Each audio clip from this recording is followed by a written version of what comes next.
బంగారాన్ని విడిపించి ఆ రోజు ఆన్లైన్ రేటుకే మేము కొంటాం. Sharma gold company.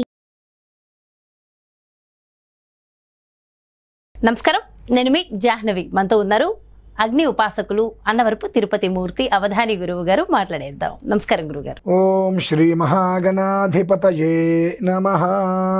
గురుగారు, మహాశివరాత్రి చక్కగా జరుపుకున్నాం. అయితే ముఖ్యంగా భారతీ శంకర పీఠంలో అంగరంగ వైభవంగానే జరిపారని చెప్పాలి. వైదికంగా జరిగిందని చెప్పాలి. 72 గంటలు ఎలా జరుగుతుందా అనుకున్నాను. చాలా చాలా సుదూర ప్రాంతాల నుంచి వచ్చి ఎలాంటి అక్కడ వెసులుబాటు, నేను పెద్దగా రూమ్స్ కానీ ఏమి లేవు అక్కడ. అయినప్పటికీ కూడా మేము వచ్చింది ఈశ్వరాభిషేకానికి, మాకు ఇంకేమీ అక్కర్లేదు అనుకుంటూ అక్కడే టెంట్ కిందే కార్పెట్లు వేసుకొని అక్కడే పడుకొని స్వామివారి సేవ చేసుకుంటే ఎన్నడూ లేనంత ఇక్కడ అంత తృప్తిగా ఉంది. అది ఎంత ఆనందంగా ఉందో ఈ రోజు మీ మొహంలో మాకు ఎంత తృప్తి వచ్చిందంటే, అంటే భగవంతుడి మీద అంత భక్తి శ్రద్ధలతో 72 గంటల అభిషేకం చేసుకోవాలనే ఒక సంకల్పంతో అలా వచ్చి కూర్చున్నారా. పెద్దవాళ్ళు వచ్చారు, పిల్ల జంటలు వచ్చారండి. ఒక 50 సంవత్సరాలు పెద్ద జంటలు వచ్చారు, 30 అలాంటి వాళ్ళు వచ్చారు. ఇంకా తక్కువ వాళ్ళు కూడా వచ్చి అక్కడే 3 రోజులు కూడా 72 గంటలు అక్కడే కూర్చొని 4వ రోజు మధ్యాహ్నం భోజనాలు అయ్యేంతవరకు అక్కడే ఉండి ఇక తప్పది వెళ్ళాలనే స్థితిలో వెళ్ళారండి. చాలా అంటే చాలా తృప్తి, చాలా సంతోషం. అంటే మీరు శివుడికి అభిషేకాలు చేస్తున్నప్పుడు ఇవంతా కూడా వింటుంటేనే మాకు పరవశించిపోతున్నాం. సో కళ్ళతో అక్కడుండి స్వయంగా చూసిన వాళ్ళకి అది వేరే. సో ఖచ్చితంగా దానికి సంబంధించిన వీడియో కూడా మన వ్యూవర్స్ అందరికీ కూడా తొందరలోనే మనం రిలీజ్ చేసేద్దాం. అయితే గురువుగారు, దీని వెంటనే ఒక 2 రోజుల్లోనే మీరు అరుణాచల గిరి ప్రదక్షిణ, అయితే సాధారణంగా నడిచి వెళ్ళే గిరి ప్రదక్షిణ కాకుండా సాష్టాంగ నమస్కారాలతో గిరి ప్రదక్షిణకి మీరు చక్కటి ఆలోచన సంకల్పాన్ని చేశారు కదా గురువుగారు. చాలా సంతోషం. అయితే ఇక్కడ ఒక చిన్న ఇది ఏంటంటే, మామూలుగా గిరి ప్రదక్షిణ అంటేనే నడుచుకుంటూ వెళ్ళడానికి ఆపసోపాలు పడుతూ ఉంటాం. అయితే సాష్టాంగ నమస్కారాలతో గిరి ప్రదక్షిణ వినడానికి నిజంగా చాలా ఆనందంగా ఉన్నా కాస్త అమ్మో సాష్టాంగ నమస్కారాలతోనా అని అనిపిస్తోంది. సో ఇలాంటి సంకల్పం ఎందుకు తీసుకున్నారు గురుగారు? ఒకటి సాష్టాంగము అంటే శరీరంలో ఉండేటువంటి 8 అంగములు. పురస, శిరస, దృష్ట్యా, మనస, వచస తథా పద్భ్యాం కరాభ్యాం కర్ణాభ్యాం. పద్భ్యాం అంటే కాళ్ళు, కరాభ్యాం కర్ణాభ్యాం ప్రణాం అష్టాంగముచ్యతే అని మనకు మహాన్యాసంలో చెప్పబడినది. నమస్కారం చేయాలి అంటేనే సాష్టాంగ నమస్కారమే చేయాలి.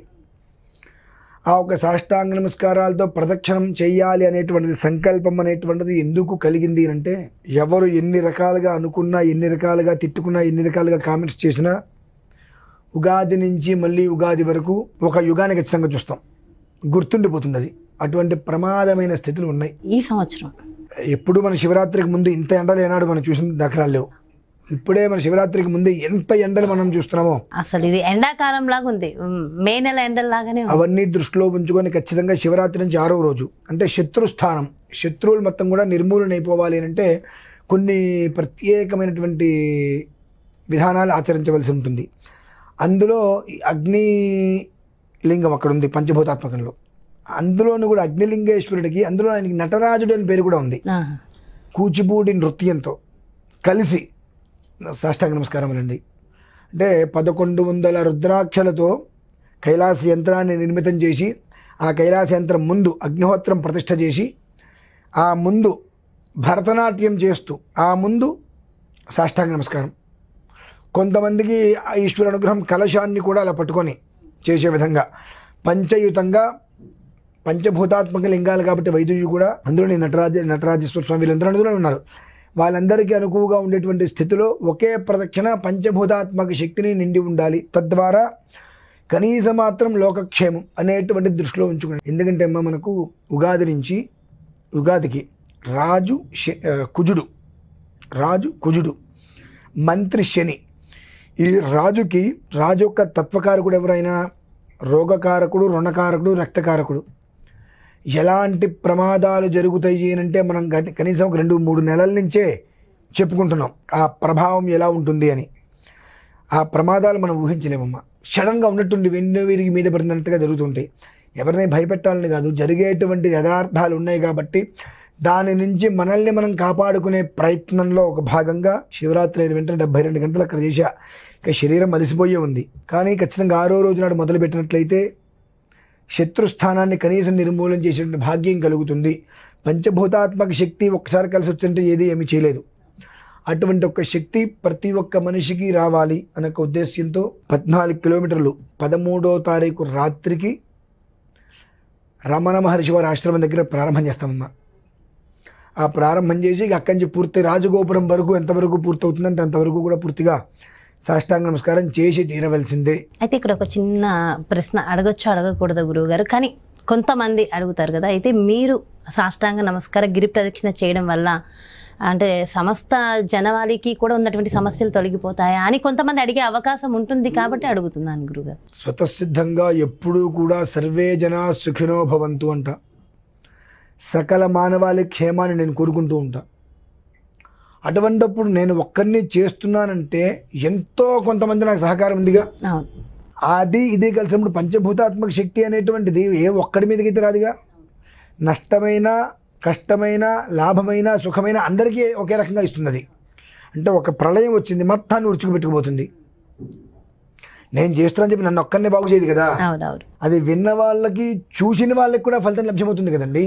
ఇప్పుడు ఎవరైనా వస్తారు మేము కూడా పాల్గొంటామండి అని చెప్పి రండి, మిమ్మల్ని సాష్టాంగ నమస్కారం చేయమని నేను చెప్పను. చేయగలిగితే చెయ్యండి, లేదంటే నార్మల్గా నాతో పాటు లాస్ట్ టైం మనం చేసాం అగ్ని ప్రదక్షిణ నమస్కారం 19 గంటలు పట్టింది. ఈసారి 24 గంటలు పట్టచ్చు, 30 గంటలు పట్టచ్చు. నేను చేస్తాను, మీరు చేయగలిగినంత చెయ్యండి. ఎవరు చేసినప్పటికీ కూడా స్వార్థంగా ఎవరు చేయట్లేదుగా. మనం బాగుండాలని చేస్తున్నప్పుడు పంచభూతాత్మక శక్తి యొక్క అనుగ్రహం ఖచ్చితంగా లభ్యమవుతుందమ్మా. అది లభ్యం కాదు అంటే పౌర్ణమి వస్తే 10 లక్షల మంది అక్కడికి వెళ్ళరు కదా. అరుణగిరి అని అంటే దాని గురించి అరుణాచలం అనేటువంటి ఆ అక్షరాల గురించి చెప్పుకోవాలంటే మనకు 5 నెలలు సరిపోదు. అటువంటి అష్టలింగాత్మక శక్తి గురించి మనం చెప్పుకోవాలంటే అష్టలింగాలు చుట్టూ ఉన్నాయి, దాని గురించి చెప్పుకోవాలంటే మనకు సరిపోదు. పంచభూతాత్మక లింగం ఇప్పుడు చూడండి, నీరు చూడండి శివుడే, నిప్పు చూడండి శివుడే, వాయువు చూడండి శివుడే, పృథివ్యాపస్తేజో వాయురాకాశాత్ ఏది చూసినా పంచభూతాత్మక శివుడే కదా. అంటే శివతత్వం లేనిది ఎక్కడా లేదు. శివతత్వం లేనిది ఎక్కడా లేదు. 8వ శివుడు ఎవరు తెలుసా అండి? మనమే. మనం శివుడిని మనం తెలుసుకోలేకపోతున్నాం.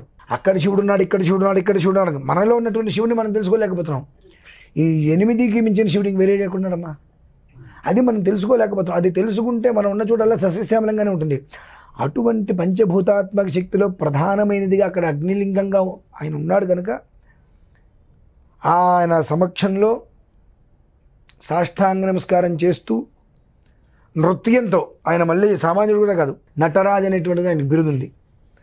ఆ నాట్యంతో అక్కడ అడిగాను ఒకరిని, ఖచ్చితంగా వస్తామండి అన్నారు. 11 మంది వరకు నాకు కావాలి, మీకు ఎంతమంది అవకాశం ఉంటే అంతమంది చూడండి అన్న.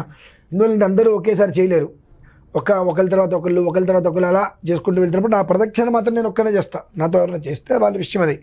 నేను ఒక్కరిని ప్రదక్షిణ చేస్తుంటాను. వీళ్ళు పిల్లలు కాబట్టి 11 మంది ఒకేసారి ఇస్తే అలసిపోతారు. కానీ ఈ గిరి ప్రదక్షిణ అయ్యేంతవరకు భరతనాట్యం కూడా స్వామివారికి నీరాజనంగా ఉండాలి అని చెప్పి రెండిట్లను అందులో సమీకృతం చేసి ఎట్టి పరిస్థితుల్లో శరీరం సహకరించలేదు అనవసరం, చేసి తీరాల్సిందే. శరీరం లోకోపకారం జరుగుతుందండి. పరోపకారార్థమిదం శరీరం. దీని తర్వాత 5 రోజులండి నేను విశ్రాంతి తీసుకొని 28,000 రుద్రాన్ని సంకల్పం చేశాండి. మళ్ళీ శివరాత్రి వరకు 28,000 రుద్రం పారాయణ చేయాలని చెప్పి. ఎవరు ఎందుకు చెయ్యట్లేదు, మీరెందుకు చేస్తున్నారంటే జరగబోయేటువంటివి ఏ స్థితిలో ఉన్నాయో మన రాష్ట్రాలకు కాదు, మన దేశానికి కాదు, దేశాల మొత్తానికి కూడా ఎంతవరకు ఉందో తెలుసు. మన భారతీయులు ప్రపంచంలో చాలా చోట్లకి వెళ్ళి ఉన్నారు. ఎక్కడున్న వాళ్ళకి ఏ దేశంలో అయినప్పటికీ కూడా నష్టమే, ఎవరికైనా కష్టమే. ఆ కష్టం దాదాపుగా రానివ్వకుండా ఉండాలి అంటే 28,000 ఎందుకు చేస్తున్నామంటే ప్రపంచం మొత్తంలో ఎక్కడ చూసినప్పటికీ కూడా అభిజిత్తో కలిపి 28 నక్షత్రాల నుంచి 29 నక్షత్రం లేదు. అది దృష్టిలో ఉంచుకొని ఈ 28 నక్షత్రాల వాళ్ళకి అకాలంగా ఎలాంటి ప్రాణాపాయ స్థితులు రావద్దు, లయకారకుడైన ఈశ్వరుడు యొక్క పరిపూర్ణ అనుగ్రహం కావాలని చెప్పి ఈ శివరాత్రి పూర్తి చేసి అనంతరం అరుణాచలంలో సాష్టాంగ నమస్కారం చేసుకొని వచ్చి 4 నుంచి 5 రోజులు విశ్రాంతి తీసుకొని రోజు ఉదయం 5:30-6 గంటలకు మొదలుపెట్టి 11-11:30 వరకు 44 రుద్రాలు నేను లైవ్లో ఇస్తానండి. ఒకవేళ నేను ఏదైనా దేవాలయానికి వెళ్తే అక్కడ 4-5 గంటల సేపు లైవ్ పెట్టుకోవడానికి కుదరదు కాబట్టి కొంతసేపు పెట్టగలుగుతాను. ఇంటి దగ్గర కూర్చున్నప్పుడు ఖచ్చితంగా రోజు 6 గంటలకి స్టార్ట్ చేస్తాను. 44 రుద్రాలు అలా పారాయణ చేస్తాను. నా పుత్రవాత్సల్యకులు కావచ్చు, స్నేహవాత్సల్యం కావచ్చు, శిష్యవాత్సల్యం కావచ్చు, ఒక ఇద్దరు ఉన్నారు. వారిద్దరినీ కూడా ఉదయం ఒక 11, సాయంత్రం ఒక 11, ఉదయం ఒక 11, సాయంత్రం ఒక 11, 44 రుద్రాలు వారిద్దరినీ కూడా నేను చేయమని చెప్పాను. 22వ తారీఖు నుంచి మొదలుపెట్టి సాధ్యమైనంత వరకు అకాలంగా జరిగేటువంటి వాటిని నిర్మూలించాలి. నీ వల్ల అవుతుందా అంటే మొదలు పెడితే ఏదైనా కాదు అనేటువంటిది లేదు. మొదలు పెట్టకుండా కూర్చుంటే ఏదీ కాదు. ఎన్నో మనం చేశాం. మొన్నటికి మొన్న ఈ వ్యాధి కూడా సంకల్పం చేశాం, 13 రోజులు రాదు అనుకున్నాం, రాకుండా పోయింది. ఏమో ఈశ్వరుడు లోక కళ్యాణం కోసం మనం చేస్తున్నాం, నా కళ్యాణం కోసం కాదు కదా, లోక కళ్యాణం కోసం చేస్తున్నాం. ఖచ్చితంగా ఆయన కాపాడతాడు. చాలా చాలా చాలా సంతోషం గురువు గారు. అరుణాచల గిరి ప్రదక్షిణ మామూలుగా కాకుండా, అంటే సాధారణంగా గిరి ప్రదక్షిణ అంటేనే చాలామంది ఇబ్బందులు పడతారు. అలాంటిది సాష్టాంగ నమస్కారం, దాంతోపాటు భరతనాట్యంతో కూడినటువంటి సాష్టాంగ నమస్కారం చేసి సంకల్పించారు. అది కూడా ఎవరి వాళ్ళు మేము బాగుండాలని ఇలాంటి పుణ్య కార్యక్రమాలు చేస్తారు. కానీ మీరు మాత్రం లోకా సమస్త సుఖినో భవంతు, మొత్తం సమస్త ప్రజలు బాగుండాలని సంకల్పించిన ఈ సంకల్పం చాలా చాలా గొప్పది. చాలా సంతోషం గురువుగారు. Thank you so much. నమస్కారం. సో ఇదండి, మరి చూసారు కదా, మామూలుగా గిరి ప్రదక్షిణ అంటేనే అంటే అమ్మో అనుకుంటాం, కానీ చేసే వాళ్ళందరూ చేస్తాం. కానీ సాష్టాంగ నమస్కారంతో కూడి భరతనాట్యంతో కూడా కలిపి సంకల్పించారు. అసలు అద్భుతమా మహద్భుతమా. సో ఖచ్చితంగా కుదిరిన మేర అక్కడ ఉన్నటువంటి ఆ ప్రత్యేకమైన గురువుగారు చేసేటటువంటి సాష్టాంగ నమస్కారాన్ని రికార్డ్ చేసి మీకైతే అందించే ప్రయత్నం మా వంతు మేము చేస్తాము. మరి ఇలాంటి ప్రత్యేకమైన కార్యక్రమం గురువుగారు మనందరి కోసం, ముఖ్యంగా లోకం ప్రజలందరూ బాగుండాలని నిర్వహించారు. చాలా సంతోషం. మరి మీకు ఎలాంటి వివరాలు దీనికి సంబంధించి కావాలనుకున్నా, మరి మీరు ప్రత్యక్షంగానో లేక పరోక్షంగానో గురువుగారు నిర్వహించేటటువంటి ఈ కార్యక్రమంలో పాల్గొనాలి అనుకుంటే, గురువుగారిని సంప్రదించాలి అనుకుంటే క్రింద డిస్ప్లే అవుతున్నటువంటి నెంబర్స్కి కాల్ చేయవచ్చు. నమస్కారం.